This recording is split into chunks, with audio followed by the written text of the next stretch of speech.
So start कर रहे हैं आपके साथ हम नेक्स्ट वीडियो। इस वीडियो में हम MCQ सेशंस देखेंगे आपके पास इरिगेशन इंजीनियरिंग के। तो इस वीडियो में मैं आपके साथ 25 MCQ क्वेश्चन जो है आपके साथ डिस्कस करूंगा। इसमें आपके पास न्यूमेरिकल्स भी होंगे, कुछ थ्योरी क्वेश्चंस भी होंगे, तो सभी टाइप के मिक्स क्वेश्चन मिल जाएंगे आपको। तो आप साथ साथ में वीडियो के क्वेश्चन भी अटेम्प्ट करते रहना और लास्ट जब एंड होगी वीडियो और कमेंट सेक्शन में अपना स्कोर बता दीजिएगा कि कितने आपके करेक्ट हुए।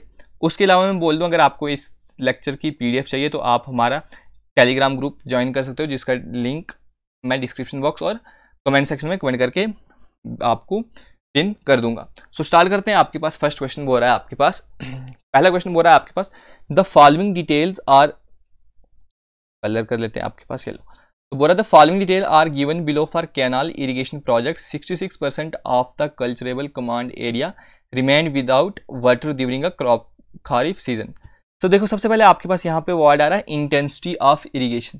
तो पहले समझते हैं आपके पास इंटेंसिटी ऑफ इरिगेशन होता क्या है। तो इंटेंसिटी ऑफ इरिगेशन होता है कि आपके पास किसी एक क्रॉपिंग सीजन में आपके पास कितने अमाउंट ऑफ एरिया में आपने इरिगेशन की, उसी को हम बोलते हैं इंटेंसिटी ऑफ इरिगेशन। अब देखो, यहाँ पे दो सीजन दे रखे हैं, एक आपके पास खारिफ सीजन है और एक आपके पास कौन सा सीजन है, राबी सीजन है। अब खारिफ सीजन में क्या बोल रहा है आपके पास, इंटेंसिटी ऑफ इरिगेशन कितनी है आपके पास, बोल रहा है अब आपके पास 66% of the culturable command area क्या रहा है, विदाउट वाटर। अगर जिसमें 66% में अगर आपके पास पानी नहीं पहुंचा तो कितने परसेंट में आपके पास पानी पहुंचा होगा, सिंपली आप बोलोगे 34% में आपके पास क्या होगा, वाटर सप्लाई हुआ होगा। क्योंकि इंटेंसिटी ऑफ इरिगेशन वही तो होता है कि amount of area of culturable command area in which irrigation is done. So 34% आ गया आपके पास खारिफ में। उसी तरह से राबी में कितना बो रखा है, and 48% of culturable command area remain without water during rabi season. So rabi में अगर 48% में पानी नहीं पहुंचा है तो पानी कितने में पहुंचा होगा, 52% में आपके पास सिंपली क्या होगा पानी पहुंचा होगा। अब आपको क्या बोल रखा है, अब आपको बोल रहा है कि टोटल इंटेंसिटी ऑफ इरिगेशन बतानी है हमें एक साल की। तो सिंपली इसको क्या कर लेंगे, अब दोनों वैल्यूज को ऐड कर लेंगे। तो ऐड करके कितनी आ गई हमारे पास वैल्यू, 86%। तो 86% क्या आ गई आपके पास, ऑप्शन सी आ गया आपके पास। ठीक है।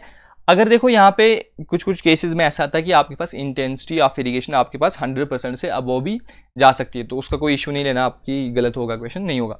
तो आपको आई होप समझ आ गया। यहाँ पे देखो आपके पास कंसेप्ट आता है culturable command area, gross command area, तो वो हम कभी सेपरेटली डिस्कस कर लेंगे। बस मैंने आपको इंटेंसिटी ऑफ इरिगेशन ये बताया।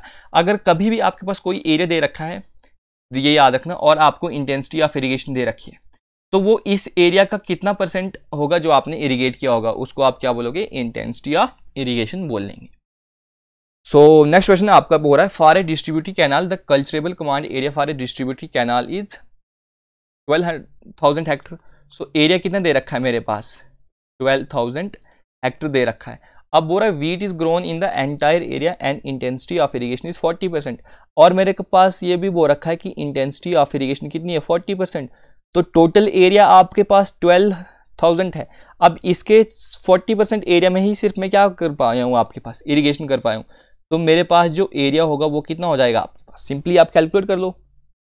कैसे कैलकुलेट कर लोगे, डायरेक्टली क्या कर लोगे आप, 40% ऑफ 12,000 निकाल लो, 10% आएगा, कितना आ जाएगा आपके पास, 1200। सो 1200 इंटू 4 आ गया 4800 हेक्टर आ गया आपके पास एरिया। डायरेक्टली आपको ऐसा एक न्यूमेरिकल बना देगा, उसमें डायरेक्टली आपको इंटेंसिटी ऑफ इरिगेशन दे रखी होगी, एरिया बोलेगा तो पूछ लेगा आपके पास कि एक्चुअल इंटेंसिटी ऑफ इरिगेशन से हमने कितने एरिया में इरिगेशन प्रोवाइड की है। उसके बाद बोल रहा है आपके पास core period of for wheat is 20 days. तो कोर पीरियड क्या होता है कि जो आपके पास जब वीट या कोई भी क्रॉप फ्यू सेंटीमीटर हाई हो जाती है आपके पास, उसको टाइम हम जो फर्स्ट वटरिंग करते हैं उसको हम बोलते हैं कोर पीरियड। तो मतलब आपके पास टाइम पीरियड है तो आप सिंपली इसको बेस पीरियड बोल सकते हो। कितना दे रखा है आपके पास, 20 डेज गिवन है। उसके बाद बोल रहा है कोर वाटर डेप्थ। तो डेप्थ क्या आती है हमारे केस में, डेल्टा। तो कितनी दे रखी है आपके पास, 110 mm। अब आपको बोल रहा था आउटलेट डिस्चार्ज निकालना है आपको, तो मतलब डिस्चार्ज निकालना है डिस्ट्रीब्यूटरी का। तो कैसे निकाल सकते हो, कोई इशू नहीं है। सबसे पहले हम ड्यूटी निकाल लेते हैं। तो ड्यूटी का फॉर्मूला पता है आपको कितना होता है, 8640। क्योंकि अभी किस में है ये वैल्यू, mm में है, तो मैं 8640 लिख लूँगा इंटू बी। तो ड्यूटी का फॉर्मूला आता है आपके पास 8640 B/D। ये फॉर्मूला किस केस में है आपके पास, ये फॉर्मूला है आपके पास डेल्टा का। तो इस केस में आपके पास डेल्टा किस में है, mm में है, तो मैंने वही वाला फॉर्मूला यहाँ पे यूज़ कर लिया। तो आपको ड्यूटी निकालनी, डेल्टा दे रखा है, तो क्या हो जाएगा आपके पास b बाई डेल्टा हो जाएगा यहाँ पे। तो b कितना है आपके पास 20 डेज और डेल्टा कितना है आपके पास 110। तो सॉल्व करते हैं इसको, 8640 मल्टीप्लाई बाई 20 डिवाइड बाई 110। तो जो आपके पास ड्यूटी की वैल्यू आ रही है वो आ रही है आपके पास 1570.90 हेक्टर पर क्यूमेक। तो ये आ गई आपके पास ड्यूटी। अब ड्यूटी आ गई आपके पास, अब आपको क्या निकालना है, डिस्चार्ज निकालना है। तो ड्यूटी क्या होता है आपके पास, ड्यूटी होता है amount of area of land irrigated by 1 cubic metre of discharge flowing continuously through the base period of crop. So formula क्या बन जाता है, ए बाई क्यू। अब आपके पास एरिया भी गिवन है, आपके पास ड्यूटी भी है, तो डिस्चार्ज निकाल सकते हो। सिंपली फॉर्मूला क्या बन जाएगा आपके पास डिस्चार्ज का, तो एरिया बाई डिस्चार्ज किसके इक्वल होता है, ड्यूटी के। तो अगर आपको डिस्चार्ज निकालना है तो वो हो जाएगा आपके पास एरिया बाई ड्यूटी। अब एरिया आपके पास कौन सा लोगे, 12,000 वाला लोगे या 4800 वाला?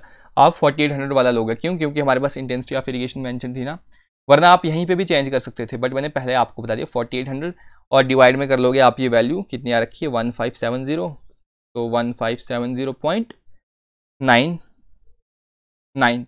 सो अब इसको सॉल्व कर लेते हैं, 4800 डिवाइडेड बाई 1570.9। तो जो आपके पास डिस्चार्ज आ रहा है वो कितना आ रहा है 3.05 मीटर क्यूब पर सेकेंड। तो 3.055 आ रहा है आपके पास। तो 3.05 देखते हैं आपके पास ऑप्शन है कोई, बिल्कुल 3.055 आपके पास सी ऑप्शन है। तो ये आपके पास इस क्वेश्चन का करेक्ट सॉल्यूशन हो जाएगा। तो आई होप आपको कैसे करना था ये न्यूमेरिकल, ये आपको समझ आ गया। अब नेक्स्ट क्वेश्चन बोल रहा है आपके पास 20 metre cube per second of water is diverted to a 42 hectare field for 5 hours. उसके बाद बोल रहा है soil probing after irrigation shows that 0.3 metre of water has stored in the root zone, find application efficiency in this case. तो application efficiency होती क्या है आपके पास, एप्लीकेशन एफिशिएंसी होती है volume of water stored in the root zone of a crop to the volume of water delivered to the field. अब हम सबसे पहले फाइंड आउट करते हैं कि volume of water delivered to the field कितना है। तो आपके पास कितना दे रखा है 20 मीटर क्यूब पर सेकंड और टाइम दे रखा है आपके पास 5 आवर्स। तो 5 आवर्स को मैं सिंपली सेकंड कैंसिल आउट कर लेता हूँ क्योंकि वॉल्यूम तो मीटर क्यूब में आ जाएगी। तो 5 और है, एक और में 60 मिनट और 60 सेकंड्स। तो ये वैल्यू आ गई आपके पास सेकंड्स में, तो ये सेकंड कैंसिल आउट हो गया। तो सॉल्व कर लेते हैं, आपके पास 5 × 3600 मल्टीप्लाई बाई 20, तो ये वैल्यू आ रही है आपके पास 360000। तो ये यूनिट किस में आ जाएगा आपके पास, मीटर क्यूब में आ जाएगा। सो ये तो आ गई आपके पास अमाउंट ऑफ वाटर जो आपने किस में प्रोवाइड कर रखा है आपके पास फील्ड में। अब इसमें से कुछ लॉसेस भी हुए होंगे, अब हमें लॉसेस के रिलेटेड कोई आइडिया नहीं दे रखा, बट हमें बोल रखा कि 0.3 मीटर जो वाटर है आपके पास स्टोर्ड हो रहा है फील्ड का रूट जोन में आफ्टर इरिगेशन मेंशन है। तो हम निकाल सकते हैं volume of water stored in the root zone. तो कैसे निकाल लेंगे, अब आपको पता है वॉल्यूम कितना है 0.3 इंटू डेप्थ इंटू एरिया क्या जाती है आपके पास वॉल्यूम, और एरिया भी आपके पास मेंशन है कितना 42।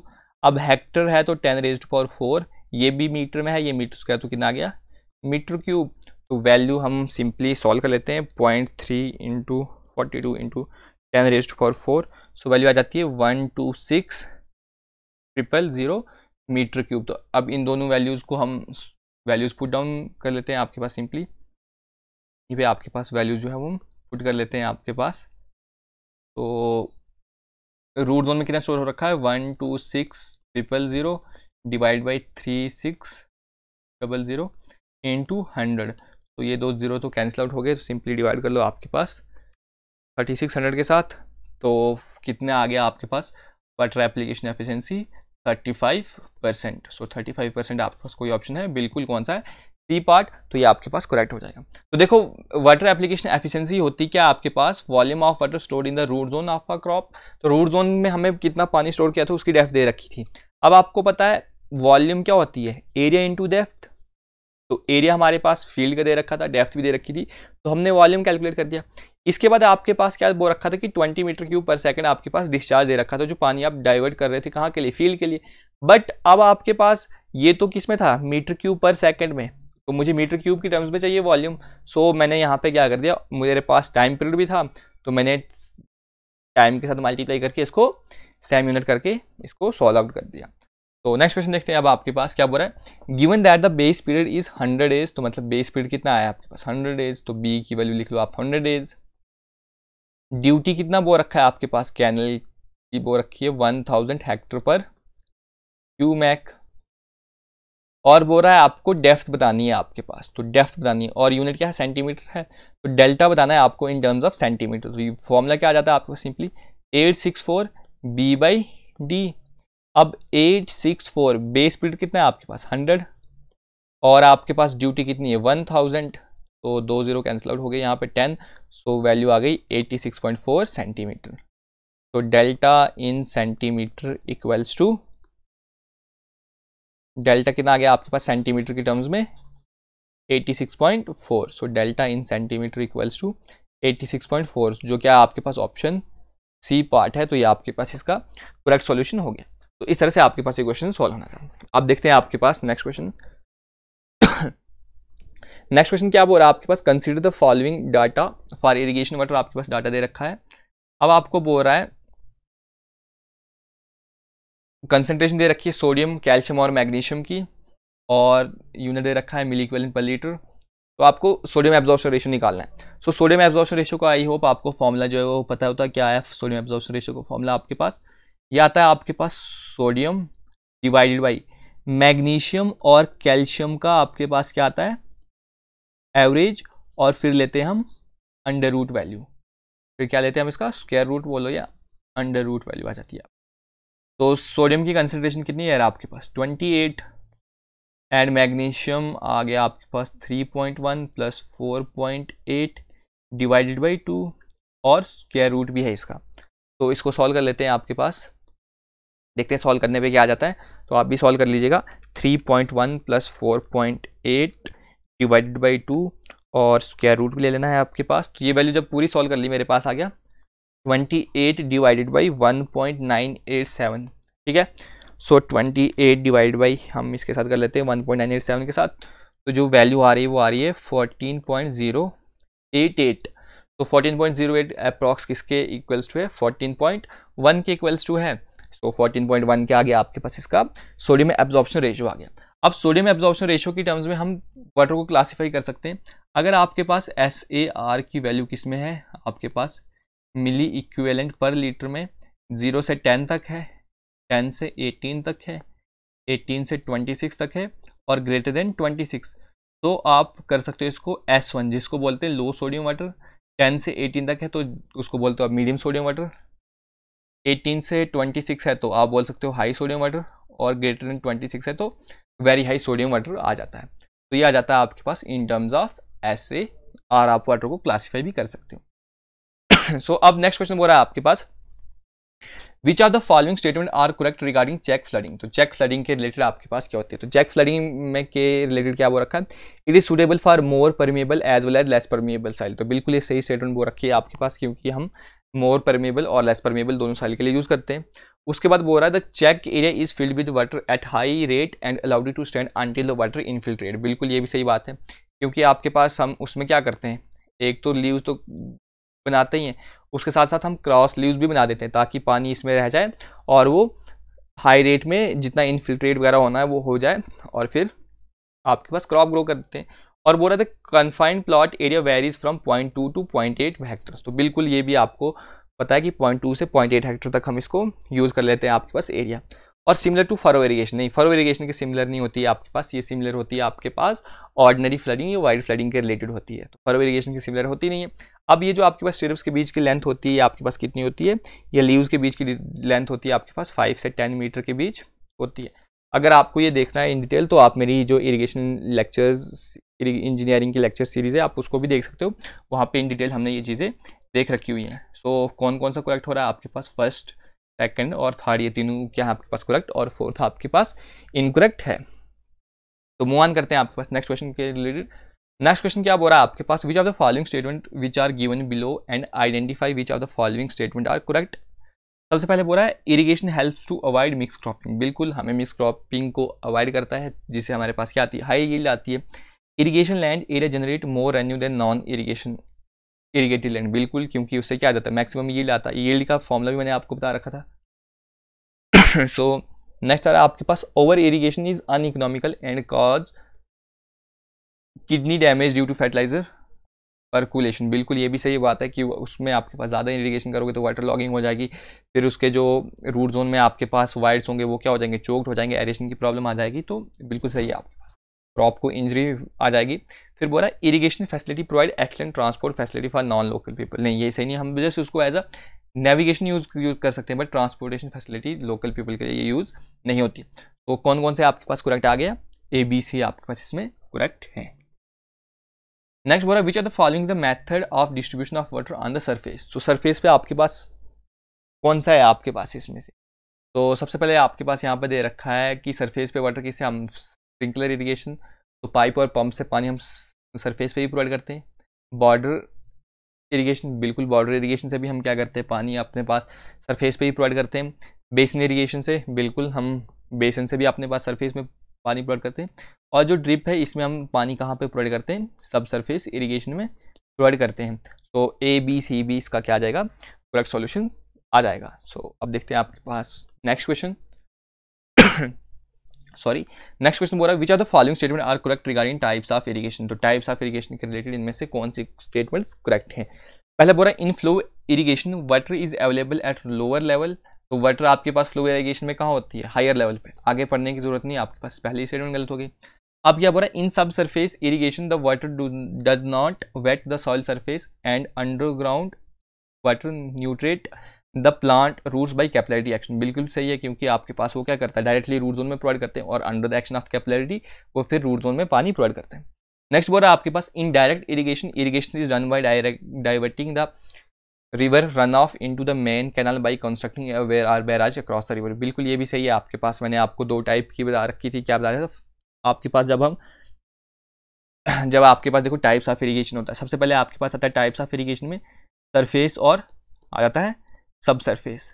ठीक है, सरफेस भी फर्दर दो टाइप का होता है, एक आता है आपके पास फ्लो और एक आता है लिफ्ट।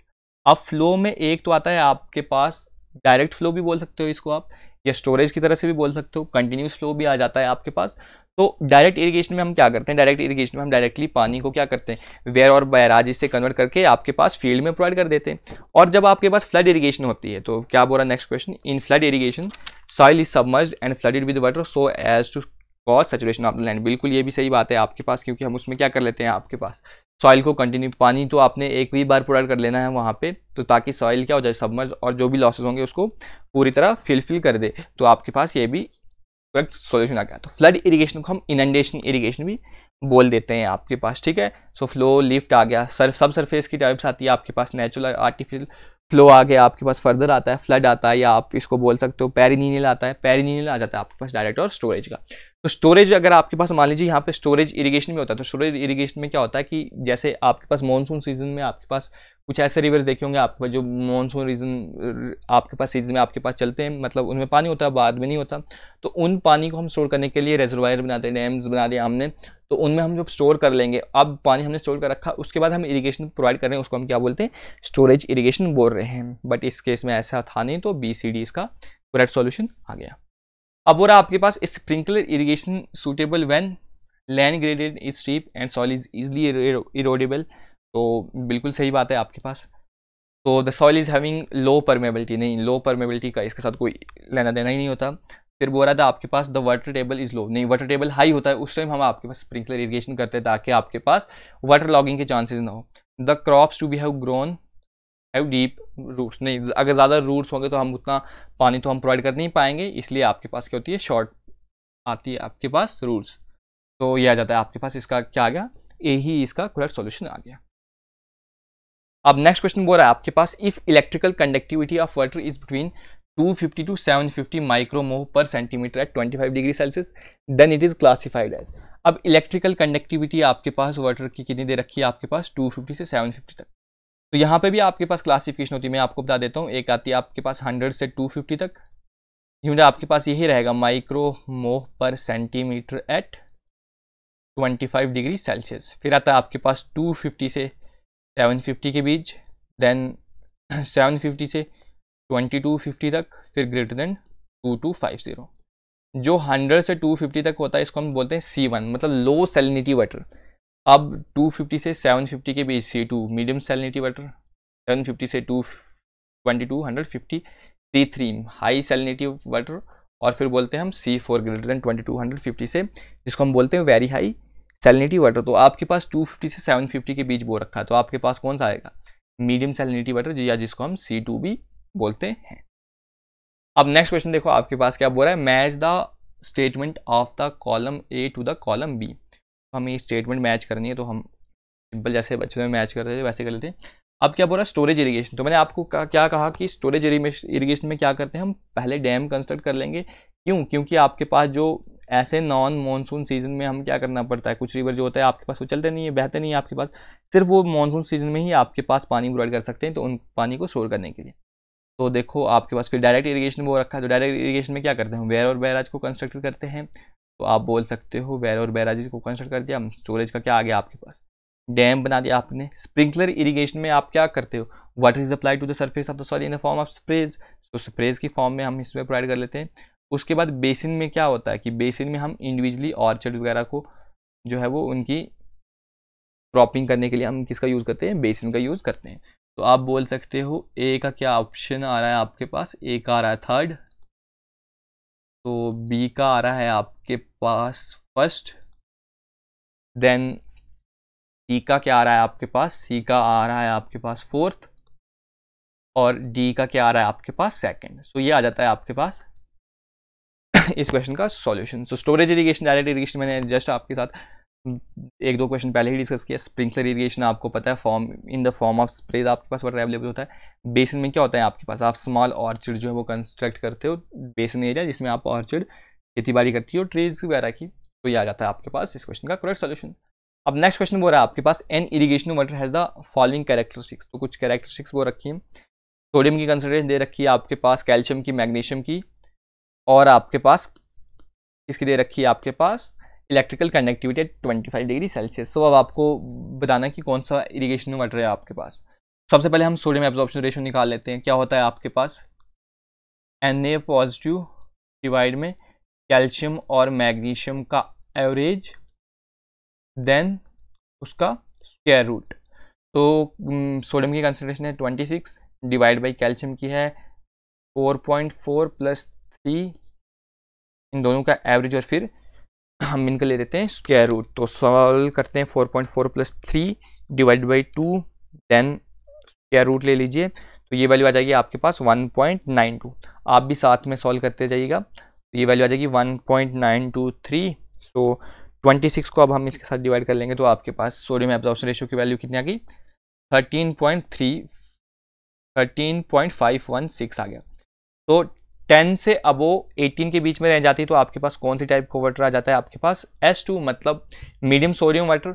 और इलेक्ट्रिकल कंडक्टिविटी आपके पास 180 दे रखा है, तो 100 से 250 के बीच कौन सा आता है आपके पास, लो सैलिनिटी वाटर। देखो हमने जस्ट ही क्लासीफाई किया है आपके पास, तो लो सैलिनिटी वाटर को क्या किसके साथ डिनोट करते हैं, C1 के साथ। तो अब आपको पूछा है कौन सा कैटेगरी का वाटर है, तो आप बोल सकते हो C1H2 कैटेगरी का आपके पास क्या है, पानी है। तो इस तरह से भी आपके पास डायरेक्ट आपको जो है, मान लीजिए इसमें जैसे हमने न्यूमेरिकल सॉल्व कर रखा, अभी तो हमारे पास कैलकुलेटर था, एग्जाम में कैलकुलेटर प्रोवाइड नहीं होगा, तो आपको डायरेक्टली SAR की वैल्यू दे देगा, कोई भी वैल्यू दे देगा, मान लीजिए 15 दे दी, और इलेक्ट्रिकल कंडक्टिविटी की भी वैल्यू दे देगा, और आपको बोलेगा कि आइडेंटिफाई करो आपके पास कौन सी टाइप का आपके पास इरिगेशन वाटर है, तो आप उसको सॉल्व कर लोगे अगर आपको ये वैल्यूज याद हैं तो। नेक्स्ट आपके पास आ रहा है, अब न्यूमेरिकल फिर से स्टार्ट हो रहे हैं आपके पास। क्या बोल रहा है आपके पास तो कलर चेंज कर लेते हैं। अब बोल रहा है आपके पास in agricultural land of 437 hectare, तो एरिया कितना है आपके पास, 437 हेक्टर्स। उसके बाद नेक्स्ट वैल्यू क्या बोल रहा है आपके पास, नेक्स्ट जो है हमारे पास वो रखा है कि the base period of a crop is 90 days. तो मतलब बेस पीरियड कितना है आपके पास, 90 डेज है, कोई इशू नहीं है इसमें हमारे पास। फिर बोल रहा है total depth of water required by the crop is 105, तो मतलब total depth of water required क्या आता है आपके पास, डेल्टा। सो वो कितना है आपके पास 105 सेंटीमीटर। और बोल रहा है if a rainfall of 15 centimetre occurs during the base period, मतलब रेनफॉल कितना आ गया, इफेक्टिव रेनफॉल आ गया आपके पास 15 सेंटीमीटर। अब आपको ड्यूटी निकालना है इस क्वेश्चन में। तो देखो आपके सबसे पहले आपका फॉर्मूला क्या होता है आपके पास ड्यूटी कैलकुलेट करने का, तो सेंटीमीटर में दे रखा है, तो 864 बी बाई डेल्टा आ जाएगा आपके पास। अब डेल्टा क्या होता है कि हमने कितना अमाउंट ऑफ वाटर जो अपनी क्रॉप में प्रोवाइड कर रखा। अब क्रॉप की टोटल रिक्वायरमेंट कितनी है आपके पास 105, जिसमें 15 तो आपको रेनफॉल ने पूरी कर रखी है। तो अब हमारे पास कितनी रिक्वायरमेंट होगी क्रॉप की 90 सेंटीमीटर होगा। तो आप बोल सकते हो कि डेल्टा इफेक्टिव, ये डेल्टा नेट कितना आ रहा है आपके पास जो आपको प्रोवाइड करना है। तो डेल्टा एन लिख रहा हूँ, वो कितना आ रहा है आपके पास 90 सेंटीमीटर। तो यहाँ पे आप क्या लिखोगे, डेल्टा एन की वैल्यू लिखोगे, ना ही आपके पास 105 सेंटीमीटर की वैल्यू लिखोगे। तो आई होप आपको ये समझ आ गया कि क्या लॉजिक है आपके पास इस क्वेश्चन में। इस क्वेश्चन में लॉजिक आपके पास ये है कि जब भी आपके पास रेनफॉल दी होगी आपके पास, उसको आप सिंपल सब्ट्रैक्ट कर लीजिएगा। क्यों? क्योंकि हमें डेल्टा क्या होता है हमारे पास, amount of water which we providing to the field. तो हमें तो उतना कम अमाउंट का पानी प्रोवाइड करना होगा ना, तो आप वैल्यू पुट कर लीजिए। सो 864 बेस पीरियड इज 90 और डिवाइड बाई कितना आ जाएगा आपके पास सो डिवाइड बाई आ जाएगा आपके पास डायरेक्टली डेल्टा नेट कितना आ गया 90।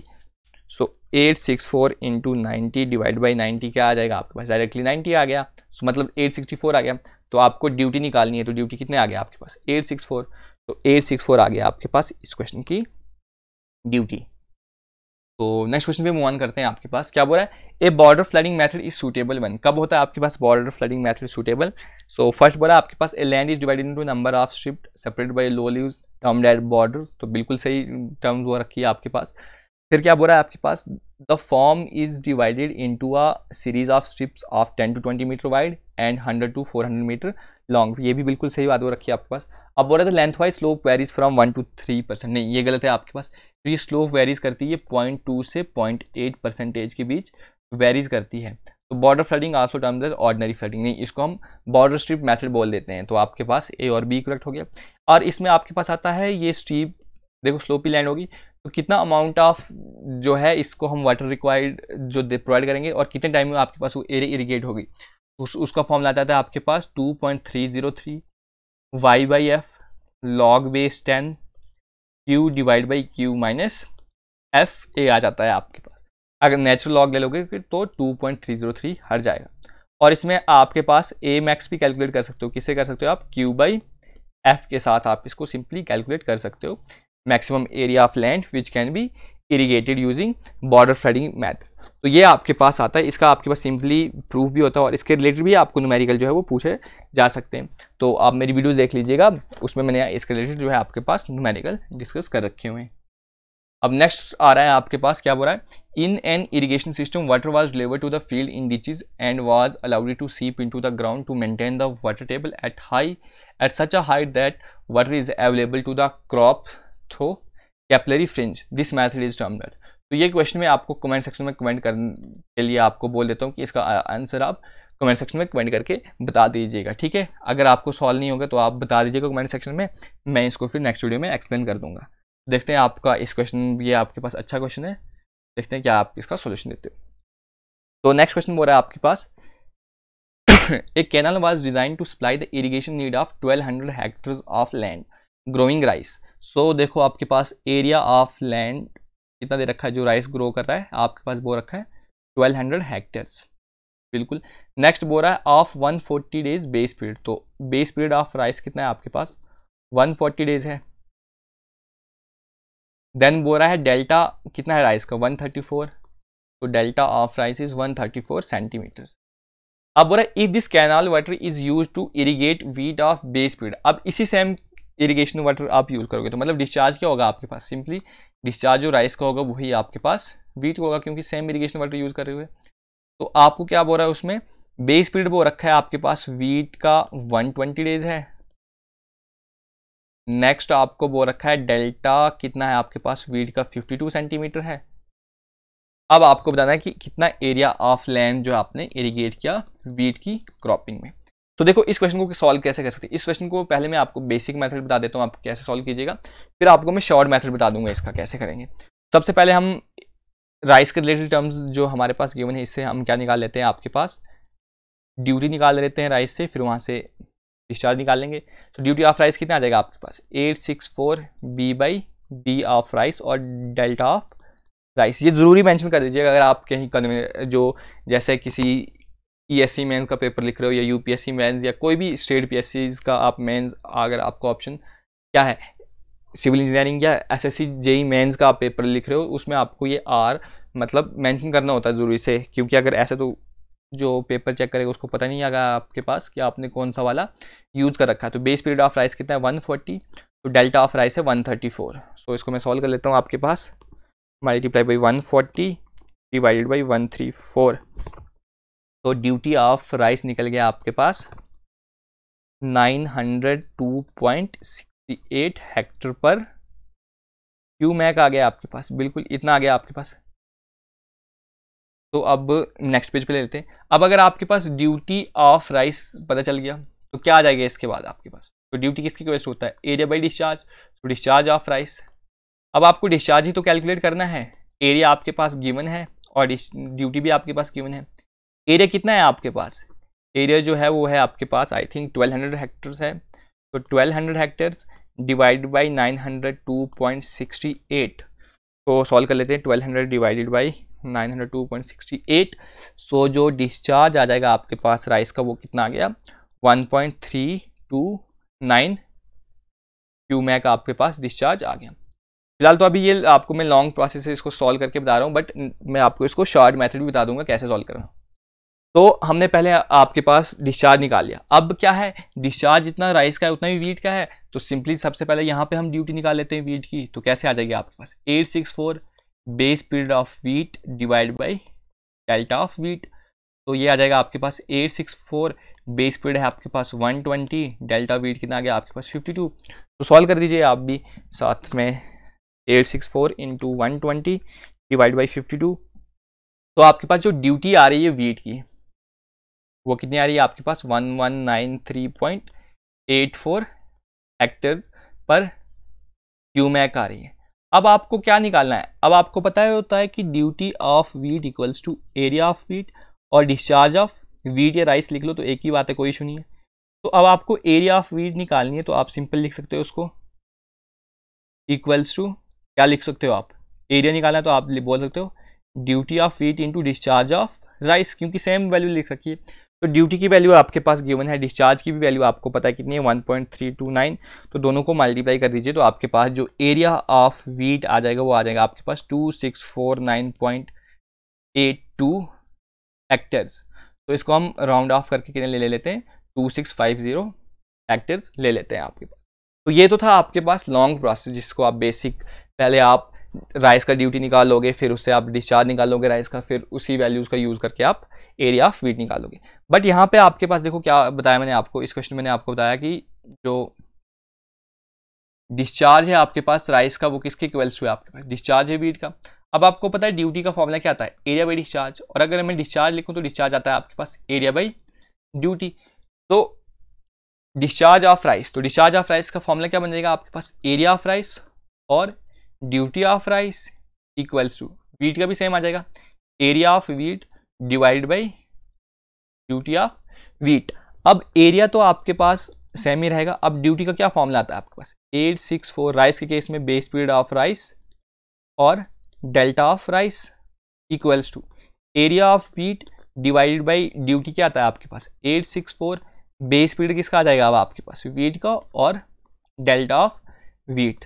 तो अब देखो आपके पास 864 कैंसिल आउट हो गया, तो आपके पास फॉर्मूला क्या बन गया area of rice into delta of rice divided by base period of rice equals to area of wheat divided by base period of wheat और मल्टीप्लाई बाय यहाँ पे क्या हो जाएगा आपके पास डेल्टा ऑफ वीट।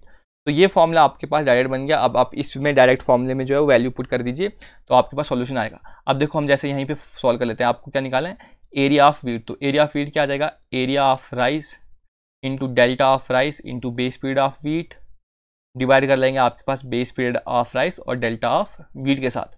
तो एरिया ऑफ राइस आपको पता है कि 1200 हेक्टर दे रखा था, डेल्टा ऑफ राइस कितना था, डेल्टा ऑफ राइस था आपके पास 134 सेंटीमीटर और बेस पीरियड था वीट का आपके पास base period of wheat 120 days divide base period of rice कितना था आपके पास 134 डेज और डेल्टा ऑफ वीट कितना था 52। तो अब आप इस वैल्यूज को सॉल्व कर दीजिए, आपके पास सेम वही आंसर आ जाएगा। तो सॉल्व कर लेते हैं 1200 into 134 into 120 divided by 134 multiply by 52 तो आपके पास वैल्यू आ रहा है सेम आपके पास जो वैल्यूज आपके पास 2650 के इक्वल्स टू ही आपके पास वैल्यूज आ रही हैं। तो इस तरह से आप इसको सॉल्व कर दीजिए। देख लीजिए हमने वैल्यू सही पुट कर रखी है 1200 के बाद बेस पीरियड ऑफ राइस कितना है आपके पास 140 डेज है। यहाँ पे आप करेक्ट कर दीजिएगा 140 डेज है। बाकी आपको यहाँ पे तो जो मेन चीज़ थी आपको क्या समझाना था, फॉर्मूला कैसे आपके पास आता है ये फॉर्मूला, तो आप इसको डायरेक्टली याद रख लीजिएगा। क्या होता है एरिया इंटू डेल, मतलब आप याद रख लीजिएगा area into depth divide by base period, तो सिंपली आपके पास ये हो जाएगा। अब नेक्स्ट क्वेश्चन क्या बोल रहा था, transpiration of a rice required 10 days, तो मतलब 10 डेज जहाँ पे भी डेज आ गया सिंपली उसको क्या बोलते हो आप बेस पीरियड, तो कितना है आपके पास 10 डेज। बोला total depth of water required during transplantation is 48 centimetre, तो टोटल डेप्थ आ गया डेल्टा कितना है आपके पास 48 सेंटीमीटर। अब बोल रहा है during transplantation there is effective rainfall useful for irrigation of 8 centimetre, मतलब इफेक्टिव रेनफॉल कितनी आ गई आपके पास 8 सेंटीमीटर। तो टोटल रिक्वायरमेंट 48 थी जिसमें 8 तो आपके पास रेनफॉल से आ गई, तो आपको कितनी लेनी होगी डेल्टा नेट, तो जो कितनी आ गई आपके पास 40 सेंटीमीटर। सो आपको बोल रखा है ड्यूटी बताओ, तो बता देते हैं हम ड्यूटी, सिंपल तो है। तो ड्यूटी का फॉर्मूला क्या आ जाएगा आपके पास 864 बी बाई डेल्टा नेट।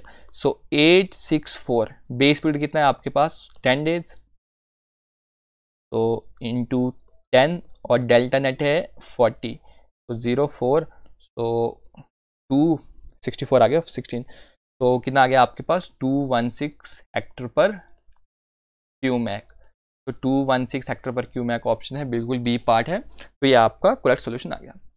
तो नेक्स्ट क्वेश्चन है आपके पास क्या बोल रहा है, सेम देखो अब आपके पास फिर से कैनल डिजाइन करनी है आपको। डिजाइन हुई है सप्लाई नीड जिसमें आपके पास राइस का एरिया दे रखा होगा, तो सिंपल हम फॉर्मूला लगा लेंगे। आपके पास क्या लगेगा formula, area of rice into delta of rice divide by base period of rice equals to area of wheat into delta of wheat divide by base period of wheat. अब इसमें से जो भी वैल्यू आपको पूछी हो आप सिंपली फाइंड आउट कर सकते हो, क्यों, क्योंकि आपको पता है जो डिस्चार्ज होगा राइस और व्हीट का क्या होता है सेम ही होता है आपके पास। तो देखो अब आपके पास क्या बोल रखा है एरिया ऑफ राइस कितना है आपके पास, तो एरिया ऑफ राइस इज, यहाँ पे मैं लिख भी ले देता हूँ आपके पास वैल्यू, जो एरिया ऑफ राइस है वो कितना है 1500 हेक्टर है। उसके बाद बोल रहा है बेस पीरियड है राइस का कितना है 140 डेज, देन बोल रहा है delta 140, so delta of rice 140 centimetre है। उसके बाद बोल रहा है आपको सेम, तो मतलब डिस्चार्ज सेम आ रहा है, बेस पीरियड ऑफ व्हीट, तो बेस पीरियड ऑफ व्हीट भी आपके पास 140 वैल्यू दे रखी हुई है डेज में, तो डेज में है ये वाली वैल्यूज भी। और बोल रहा है डेल्टा ऑफ व्हीट कितना है 52 सेंटीमीटर, तो आपको एरिया ऑफ व्हीट निकालना है। सिंपल कैसे निकालोगे, एरिया ऑफ व्हीट हो जाएगा आपके पास area of rice into delta of rice into base period of wheat divide by base period of rice into delta of wheat. तो वैल्यू पुट कीजिए, एरिया ऑफ राइस कितना आ गया 1500, अब delta of rice 140, base period of wheat 140, base period of rice 140 और delta of wheat 52। कोई value गलत तो नहीं हो गई, सिंपल पहले सॉल्व कर लेते हैं, अगर कोई गलत होगी तो ऑप्शन आपके पास चेंज हो जाएगा। तो 1500 multiply by 140 multiply by 140, simply आपके पास एक तो कैंसिल आउट हो जाएगा, बट कर लेते हैं सॉल्व, कैलकुलेटर पे कर रहे हो तो 140 इंटू 52, सो 52 आ गया, तो आपके पास वैल्यू आ गई 4038.46, 4038.46 यही पार्ट है आपके पास 4038.46 हेक्टर आ जाएगा आपके पास एरिया, जिसमें आपने क्या इरिगेट कर रखा है आपके पास वीट को इरिगेट कर रखा है। देखो अब यहाँ पे आप चीज़ जो आपने पहले पढ़ रखी होगी तो वही आप रिलेट कर सकते हो कि ऐसी क्रॉप जिसकी ड्यूटी क्या होती है आपके पास कम होता है, उसका डेल्टा क्या होता है आपके पास ज़्यादा होता है। तो देखो यहाँ पे डेल्टा आपके पास राइस का क्या है ज़्यादा है, इसीलिए आपके पास राइस की ड्यूटी कम है, तो ड्यूटी कम है तो मतलब आपके पास एरिया कम में आ रहा है 1200। अब आपके पास पता है डेल्टा वाटर रिक्वायरमेंट वीट की कितनी है 52 सेंटीमीटर है, इसलिए इसका एरिया क्या आ रहा है ज़्यादा आ रहा है, क्योंकि आपको कम पानी चाहिए, तो कम पानी अगर आपकी रिक्वायरमेंट है तो आप वो जो पानी होगा वो आप ज़्यादा एरिया में प्रोवाइड कर सकते हो। सब देखो अब आ रहा है आपके पास। नेक्स्ट है कॉलम ए और कॉलम बी में आपके पास कुछ वैल्यूज दे रखी हैं, तो इनको कैसे हम सॉल्व करते हैं देखते हैं। आपके पास क्या बोल रहा है, match the list one method of irrigation है आपके पास यहाँ पे, और टाइप ऑफ प्लांटेशन किसकी यूज होती है, और कलेक्ट आंसर बनाना है। देखो इस टाइप के मेथड में आपको अगर एक या दो की भी पता हो तो सिंपली कर सकते हो। जैसे मुझे फरो इरिगेशन की पता है, फरो इरिगेशन आपके पास क्लोज ग्रोइंग क्रॉप्स के लिए यूज होता है, तो क्लोज ग्रोइंग क्रॉप कौन सी आपके पास, कॉर्न, ऑर्चिड, ग्राउंडनट, ज्वार। तो सिंपल मुझे पता है कि इसके आ जाता है ग्राउंडनट। तो मैं बता सकता हूँ ये आपके पास ये है ए, मतलब आपको ये समझ आ रहा है ABCD है। तो डी का थर्ड आ रहा है, तो डी का थर्ड आपके पास सिंपली किस में है, बी ऑप्शन में है। तो ये आपके पास करेक्ट हो जाएगा। बट मान लीजिए अगर आपके पास इस तरह से ना होता, अगर मान लीजिए कोई एक और ऑप्शन थर्ड का होता। अब आपको पता है बेसिन, तो बेसिन जहां पे भी आता है आपको पता है किसके लिए यूज होता है, ऑर्चिड्स के लिए यूज होता है। तो सी, सो आपके पास डी का कितना आ रखा था आपके पास, तो डी का आ रखा था आपके पास थर्ड, सी का कितना आ गया आपके पास सेकंड। उसके बाद अब आपको पता है ड्रिप इरिगेशन, तो ड्रिप इरिगेशन आप किसके लिए यूज करते हो, या चेक फ्लडिंग। तो चेक फ्लडिंग जो आपके पास यूज होती है, चेक फ्लडिंग ज्वार के लिए यूज होती है, बिल्कुल चेक फ्लडिंग आपके पास किसके लिए यूज होती है, ज्वार के लिए। और ड्रिप इरिगेशन आप कॉर्न के लिए यूज कर लेते हो। तो ए का आ गया आपके पास 4 और ड्रिप वाला आ गया आपके पास कॉर्न, सिंपली ये। तो इसमें से मुझे सिंपली बस 2-3 का पता था, एक आपके पास चेक फ्लडिंग का पता था, एक बेसिन का पता था और एक फरो का था। फिर आप रिलेट करके इसको फाइंड आउट कर सकते हो। तो 4 और ये 1 आ रहा है ना आपके पास, 4 1 2 3, 4 1 2 3 आपके पास ऑप्शन बी है। तो ये करेक्ट ऑप्शन हो गया। अब बोल रहा है what are the disadvantages of irrigation. तो इरिगेशन के क्या डिसएडवांटेजेस हैं? Over irrigation may lead to water logging and reduce crop yield. बिल्कुल सही बात है आपके पास। क्यों? इससे क्या हो जाएगी आपके पास, टाइम के साथ आपका ग्राउंड वाटर लेवल बढ़ती जाएगी और जो वाइड्स होंगे आपके पास रूट जोन में वो क्या हो जाएंगे, चोक्ड हो जाएंगे, तो एरेशन की प्रॉब्लम आ जाती है। तो ये आपके पास बिल्कुल सही ऑप्शन बता रखा है आपके पास।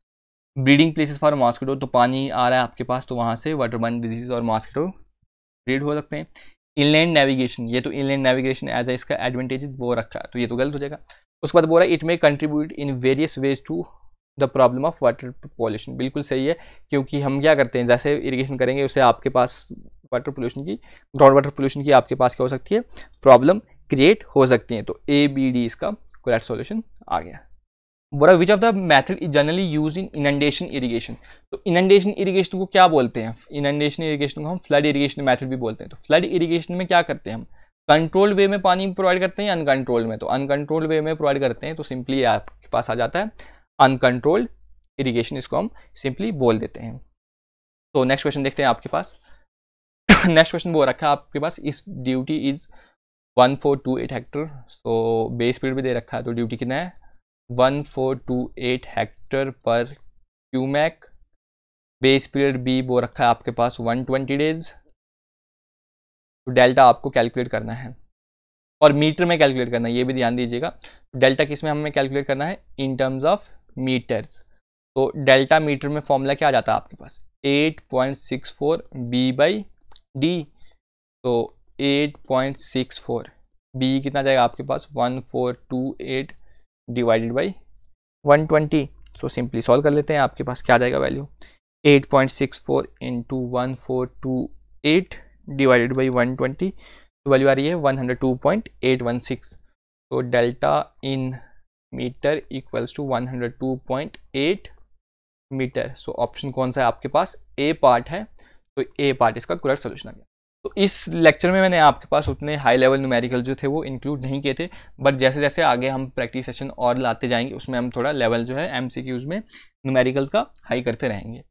तो नेक्स्ट क्वेश्चन बोल रहा है आपके पास, identify the correct statement in sprinkler irrigation. Sprinkler irrigation land levelling is required.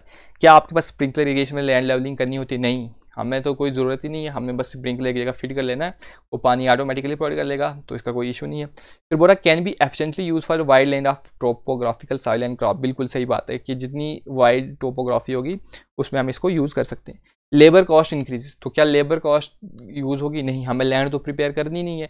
हाँ, इक्विपमेंट कॉस्ट हमें महंगी पड़ सकती है, क्योंकि स्टार्टिंग में आपको ये सभी इस टाइप के जो जितने भी पाइप पंप का नेटवर्क बनाना होगा, तो आप इसको कर सकते हो। फिर बोल सकते हो irrigation of soil can be controlled. बिल्कुल, क्योंकि आप कंट्रोल्ड वे में पानी प्रोवाइड करोगे तो आपके पास इरोजन क्या होगी, आपके पास कंट्रोल होगी। तो इसकी जो एफिशिएंसी होती है वो 80 से 85% के बीच होती है, और इसको बेस्ट मेथड बोलते हैं ऑफ सरफेस इरिगेशन।